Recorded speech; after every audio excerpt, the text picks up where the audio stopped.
ஆதித்யா டிவியில் வந்திருக்கிற இடம் AVS காலேஜ் பண்ண போற ஷோ ஆதித்யாவின் இளமை புதுமை. அவங்க சமையலுக்காக செலவு பண்றாங்கண்ணா. எப்பா சமையலுக்காக செலவு பண்ணி தானே ஆகணும். சமையல் கத்துக்கிறதுக்காக செலவு பண்றாங்க. யாருக்காக கத்துக்கிறோம்? உங்களுக்காக தானே கத்துக்கிறோம். நீங்க சாப்பிடுறதுக்காக தானே கத்துக்கிறோம். நீங்க தான் குறை சொல்லிட்டே இருக்கீங்க. அப்படி சமைச்சுமா எங்க அண்ணன் மறுசீரமைக்கப்பட்ட மலோபாலா மாதிரி இருக்காரு.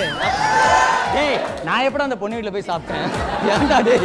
AVS டெக் சேலம் கல்லூரி மாணவர்களுடன் கோலாகலமாக தொடங்கிய இளமை புதுமை புத்தம் புதிய நிகழ்ச்சி வரும் ஞாயிற்றுக்கிழமை காலை 9 மணிக்கு காண தவறாதீர்கள்.